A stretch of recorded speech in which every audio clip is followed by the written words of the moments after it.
지난해 중국 지방은행에서 뱅크런 사태가 터진 데 이어 중국 국유기업의 디폴트 소식에 도미노 부도까지 벌어지는 등 중국의 경제 위기가 가속화되고 있는 상황입니다.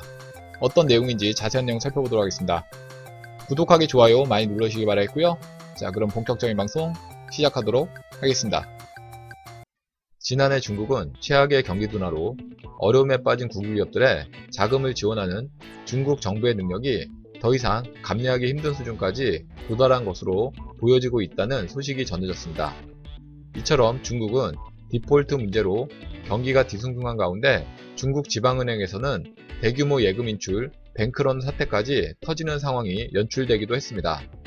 한때 포천 글로벌 500대 기업에 포함되었던 중국 공산당 정권의 대규모 종합상사인 텐진물산그룹의 디폴트로 투자자들의 손실이 엄청나게 커지고 있다는 소식도 보도되었습니다.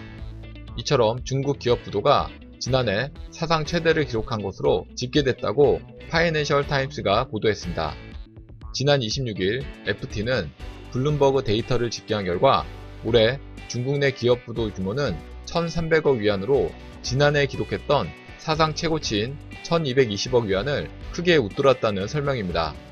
이는 중국의 국내 총생산 성장률이 30년 만에 최저 수준으로 추락한 데다 미국과 무역전쟁 충격이 중국 경제 곳곳에 타격을 주고 있다는 분석입니다. 지난해 발표한 세계 3대 신용평가사인 무디스의 분석에 따르면 올해 중국의 GDP 성장률이 올해 전망치 6.2%보다 0.4%포인트 낮은 5.8%로 전망하면서 중국 경제는 내부 문제와 무역 전쟁 등으로 인해 둔화세가 지속될 것이라고 설명했습니다. 중국의 경제 성장은 정부 주도의 투자로 이루어지고 있는데 이에 따라 공공부문의 차입은 계속 높은 수준을 유지할 것으로 전망하고 있습니다. 또한 최근 수년 동안 중국 민간기업들이 급속한 성장 속에서 대규모 부채를 끌어들였고 경제 상황이 악화되면서 이들이 부채 상환에 어려움을 겪고 있는 것으로 보입니다.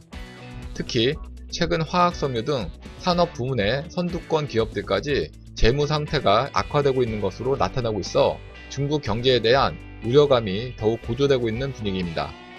게다가 구조적인 위험 중에서 가장 시급한 문제로 꼽을 수 있는 것은 소형 은행과 지방 정부 소유 기업들의 재정 악화입니다. 이 부분에 대한 문제는 중국 중앙정부의 지원 없이는 해결하기가 매우 힘들어 보입니다. 현재 중국 디폴트 문제도 심각해 보입니다. 스탠다드&푸어스 글로벌 플래치에 따르면 올 들어 중국 기업이 발행한 달러 표시 회사채 디폴트 규모는 29억 달러에 이른다고 분석했습니다.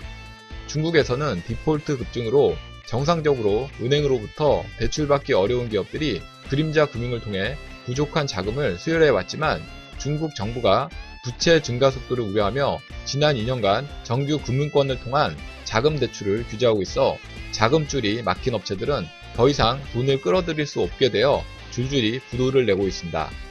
이러한 중국의 위기를 틈타 삼성을 비롯한 국내 기업들이 잘 대처하여 슬기롭게 극복해 나가길 기원합니다.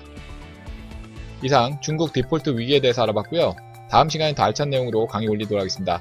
구독하기, 좋아요 많이 눌러주시기 바라겠고요. 댓글도 많이 남겨주시면 감사하겠습니다.